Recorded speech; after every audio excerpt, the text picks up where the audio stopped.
Michael Abels, die bij ons ondertussen is komen zitten. Hello, Michael. Hello, great to be here. How do you like it so far in Ghent? Is this your first time in Belgium? Well, no, this is my third time at the World Soundtrack Awards. And Ghent is about the most charming place that you could ask to be. So, oh, wow. Especially to an American who it's like... it's what we would think of as Europe land, like with the buildings are charming and the streets are charming and the trees are charming and the people are the most charming. It's funny because the Americans often see Europe as one big country, Europe land. So yeah. That's funny. and Belgium is the capital of Brussels. Yes, exactly. So that's your very American perspective on that.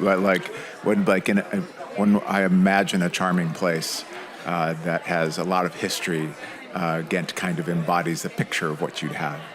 6 years ago, you won the World Soundtrack Award for Discovery of the Year. How do you look back on that moment today? Oh, it was a wonderful acknowledgement of being an overnight success that took a lifetime to achieve. So it's great to find yourself discovered a little later in life than people might imagine. You were not only discovered by Film Fest Gent, but also by director Jordan Peele, from whom you made the soundtrack for 3 of his films. How did that exactly happen? Because you weren't into that genre. Yeah, so I'd always wanted to write for media. Wanted to write in every genre and every medium possible. But even though I was living in LA, I couldn't convince anyone to let me score their film for a long time. So, but I was writing concert music, and some of that ended up on YouTube, and maybe about the 35th page view or something on one of those was Jordan Peele, who is unafraid to look at artists in different fields, actors and musicians and whatever, and say, this person could be doing and be part of what I envision.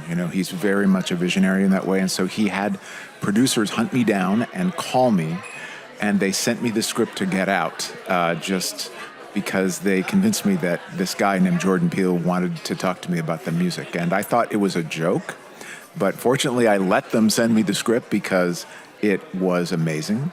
And Jordan and then we had lunch, and he's just as funny and smart as he seems. But apparently, before the movie Get Out, you never have written horror music before. No. In fact, I'm the kid that when I would hear a scary fire engine, I would hide under the. I was so easily scared. I'd never was a fan of horror films, not because of. Just because they were too scary for me. And what was the most surprising thing you learned about creating fear through sound? Wow. We talked about that in Jordan and I, in our first lunch. Like, what is scary music? And to me, I think the bottom line is, it's some of it is dissonance. It's things that really set you on edge. But also it's the unfamiliar. When we hear things that are familiar or things that have a pattern, that sounds mechanical, it's not scary, But let there be a little sound outside your window at night that doesn't repeat in a pattern, and that could be alive. And that's a much different, in that thought, you immediately are alert. So I think everyone who is writing scary music, whether that's in officially a horror film or just many films have terrifying moments, and you're looking for sounds that really are unfamiliar. One of these Jordan Peele movies you wrote music for is called Nope. It's a movie about a UFO that's just floating around. And most of the scary parts of the movie is added in post-production. Daniel Kaluuya, the main actor, once told me that in an early stage the sounds were inspired by Nina Simone. What's true of that? I think there was a lot of searching for sound design. Jordan's really great about a lot of times. Sound and music and effects are done in post-production after a film's been shot. And Jordan always calls in that team in pre-production. He wants to design the sound of his films as much as he wants to design the visual world. Jordan has no problem. Jordan sees relationships between things that the rest of us don't. To him, I'm sure there is a relationship between Nina Simone and the sound of Jean Jacket, who is the name of the alien in Nope. That makes a lot of sense. But I wasn't in that conversation. So I can't shed any light on that. It's not like he encouraged you to have a relationship with your music, with the soundscapes as well.